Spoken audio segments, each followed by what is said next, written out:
Good morning students, my self Manmohan Kaur master from GHSTD। आप सबका guidance and counselling की class में बहुत बहुत स्वागत है। एक ख़ास विषय के साथ आई हूँ जिसका नाम है बाल शोषण रोकथाम यानी कि चाइल्ड एब्यूज़ प्रिवेंशन। तो स्टार्ट करते हैं। बच्चों, आप सभी जानते हैं कि भारत में बाल शोषण की वृद्धि निरंतर बढ़ती जा रही है और ये एक बहुत ही चिंता का विषय है। अब ये जानना बहुत ज़रूरी है कि बाल शोषण किसे कहते हैं और इसे हम किस प्रकार रोक सकते हैं।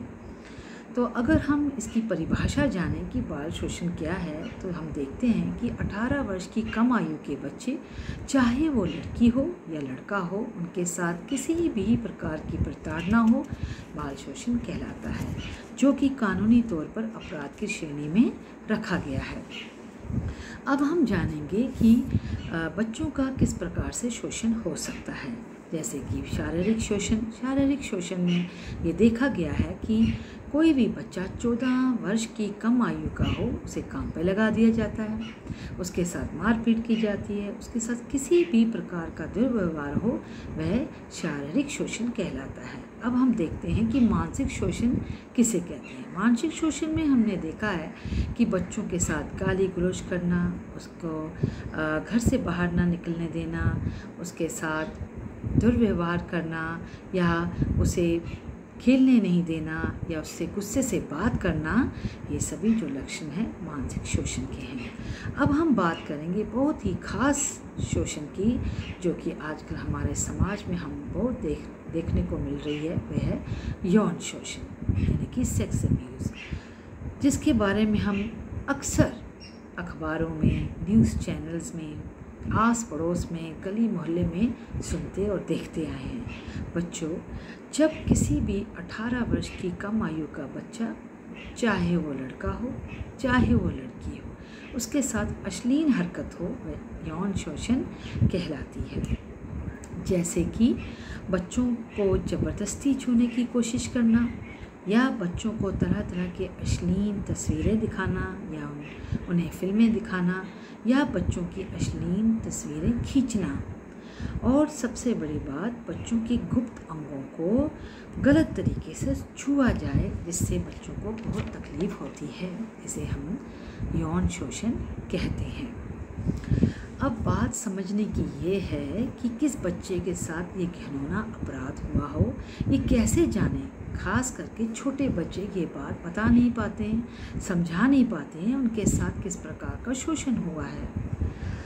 दुखद बात तो ये है कि इस अपराध को अंजाम देने वाला और कोई नहीं, अपना ही घर का सदस्य हो सकता है या होते भी हैं, या परिवार के जो भी सदस्य हों जिस पे बच्चा बहुत आसानी से विश्वास कर लेता है, विश्वास पात्र होते हैं। ये जो अपराध है ये स्कूलों में भी हो सकता है और घर के नौकर भी कर सकते हैं। आस पड़ोस के जो लोग हैं वह भी अपराधी हो सकते हैं, जिन पर बच्चा आसानी से विश्वास कर लेता है, और अपराध करने वाला, शोषण करने वाला जो है वो बच्चों को डरा धमका कर चुप करा देता है, ये कहकर कि ये बात किसी से मत करना। तो बच्चा चुपचाप ये शोषण सहन करता रहता है। अब ये जानना बहुत ज़रूरी है कि जिस बच्चे के साथ ये शोषण हुआ है उसका लक्षण क्या होगा। तो बच्चों को देखने से पता चल जाता है कि बच्चे के व्यवहार में क्या बदलाव आया है। हंसता खेलता मुस्कुराता बच्चा अचानक चुप हो गया है, गुमसुम रहने लगा है, डरा सा रहने लगा है, स्कूल जाने से कतराने लगा है, स्कूल से छुट्टी होने के बाद घर आने में कतराने लगा है। ऐसे कुछ जो लक्षण होते हैं ये हमें जानने को मजबूर कर देते हैं कि बच्चे के साथ कुछ गलत हुआ है। ऐसे जो बच्चे होते हैं वो डिप्रेशन या एंजाइटी के शिकार भी हो सकते हैं, हो भी जाते हैं। एक अच्छे काउंसलर की तरह पेरेंट्स को इस बात की तह तक जाना चाहिए और पूरी कोशिश करनी चाहिए कि बच्चे के साथ क्या चल रहा है, क्योंकि बच्चे के साथ जो भी कुछ हो रहा है वह कैसे समझाए कि उसके साथ क्या हो रहा है। बच्चा तो समझा नहीं पाता है उसके साथ क्या हो रहा है, तो हम बड़ों की ही ये एक कोशिश होनी चाहिए ये पता लगाने की कि बच्चे के साथ क्या हो रहा है, इसको किस बात का डर है या किस बात से ये डरा हुआ है। अक्सर हम क्या करते हैं, बच्चा कई बार सुनाने की कोशिश भी करता है और उसे हम अनसुना कर देते हैं। उसकी बात को ध्यान से सुनना है और हमें शर्म नहीं करनी है। जब आप बच्चों का विश्वास जीत लेते हैं तो बच्चों के लिए भी शोषण के बारे में बताना आसान हो जाता है। भारत सरकार द्वारा हेल्पलाइन नंबर भी दिया हुआ है 1098। अगर हमें किसी प्रकार का कोई भी परेशानी हो रही हो, जैसे कि हम उसकी प्रॉब्लम को सॉल्व नहीं कर पा रहे हैं, तो हम इस हेल्पलाइन नंबर लेकर हम मदद ले सकते हैं। अब मैं पेरेंट्स से ये कहना चाहूँगी कि अगर आप वाकई में चाहते हैं कि आपका बच्चा ऐसे किसी भी अपराध का सामना ना करे, तो आपको कुछ बातें अवश्य ध्यान में रखनी चाहिए। जैसे कि आप और आपके बच्चों में कम्युनिकेशन गैप ना हो, उनमें खुद को लेकर विश्वास जगाएं, बात शेयर करें, आप उसके दोस्त बने, दिल की बात जानें, समझिए, गुड टच और बैड टच की परिभाषा समझाएं।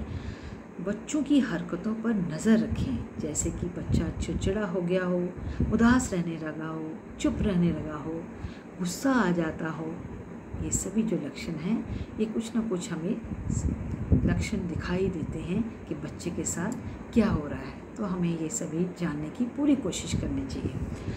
अपना दोस्त बनाइए और सबसे बहुत इम्पॉर्टेंट बात, बच्चों को निजी शारीरिक अंगों की जानकारी देना चाहिए। अनजान लोगों से सावधान रहना सिखाएं। तो आखिर में मैं कहूँगी कि बाल शोषण समाज का वह कड़वा, काला और घिनौना सच है। बच्चों को सावधान और सतर्क रहना सिखाइए। अपनी चुप्पी तोड़कर हर बुराई का मुकाबला करना सिखाएं, ताकि उनके बचपन की मासूमियत यूं ही न दम तोड़ती रहे। धन्यवाद।